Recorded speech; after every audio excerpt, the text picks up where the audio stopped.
Donc globalement aujourd'hui, est-ce qu'il faut opter ou non pour le régime non salarié? C'est vrai qu'il y a une hausse des cotisations sociales, c'est indéniable.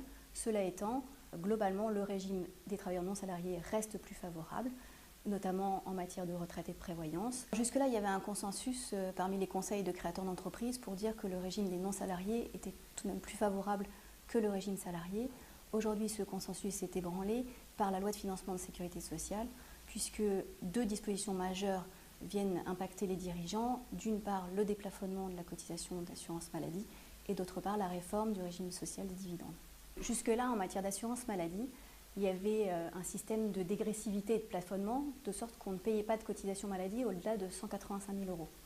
Aujourd'hui, ce plafond est supprimé et désormais, l'intégralité des revenus sera soumise à une cotisation unique au taux de 6,5%.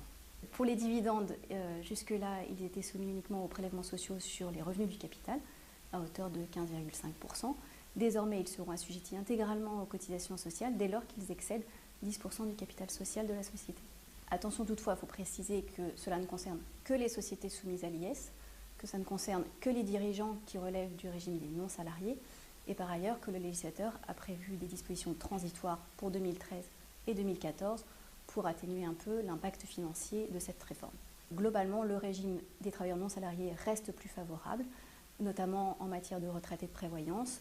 Alors en termes de retraite et de prévoyance, le régime des non-salariés propose effectivement plus de flexibilité puisqu'on peut choisir sa couverture et avoir un système plus individualisé que lorsqu'on est dans un régime salarié où là on est obligé d'adhérer à des systèmes collectifs qui offrent une moindre flexibilité. Jusque-là, il y avait un consensus pour dire que le régime des non-salariés était nettement plus favorable. Aujourd'hui, l'écart se resserre, effectivement. Les travailleurs non-salariés vont devoir supporter une hausse de leur cotisation. Néanmoins, malgré tout, au global, le régime non-salarié demeure plus intéressant pour les dirigeants que le régime salarié.